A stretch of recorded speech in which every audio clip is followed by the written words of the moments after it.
পুরনো ল্যাপটপ কিনতে হয় কারণ হচ্ছে বাজেটটা সবারই কম থাকে। আর বর্তমান এই বাংলাদেশের প্রেক্ষাপটে সবারই কিন্তু একটু ক্রাইসিস যাচ্ছে। তো কোন প্রফেশনের মানুষ বা কোন কাজের ধরন অনুযায়ী কোন পুরনো ল্যাপটপ কিনবেন সেটাই আজকের ভিডিওতে বলবো। যদিও এই ধরনের ভিডিও আমরা এর আগে অনেক বানিয়েছি, তারপরেও এই ধরনের ভিডিওর একটা চাহিদা থাকে। কারণ আমাদেরকে ফোন করে প্রথমেই বলেন যে আমি কি টাইপের ল্যাপটপ কিনবো বা আমার প্রফেশন হচ্ছে এটা। তো সেটা আমরা একটা ভিডিওতেই বলে দিই। সেটা হচ্ছে যে আপনি যখন স্টুডেন্ট, আপনি যখন শুধু ইন্টারনেট ভিত্তিক কিছু কাজ করবেন, বা আপনি একজন ছোট ব্যবসায়ী, বা আপনি ধরেন যে গ্রামের একটি ব্যবসা প্রতিষ্ঠানে জাস্ট সারাদিন ইন্টারনেট ব্রাউজ করেন, ইউটিউব দেখেন, তাহলে আপনার কি ধরনের ল্যাপটপ লাগবে? আপনার একেবারে বেসিক একটা ল্যাপটপ লাগবে যেটার বাজেট 15 থেকে 20 হাজার টাকা।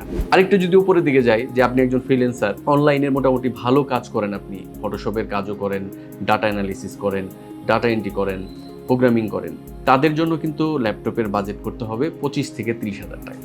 এরপর আসি একটু আপার লেভেলের, 35 থেকে 40 হাজার টাকা বাজেটের ল্যাপটপ দিয়ে একজন টপ লেভেল এক্সিকিউটিভ, একজন গ্রাফিক্স ডিজাইনার, প্রোগ্রামার, তারা কিন্তু এই কাজগুলো করতে পারবে। পুরনো ল্যাপটপের ধরন অনুযায়ী বা কাজের ধরন অনুযায়ী কোন ধরনের প্রফেশনের মানুষ কী ধরনের ল্যাপটপ কিনবে সেই বিষয়ে আপনাকে বলে দিলাম।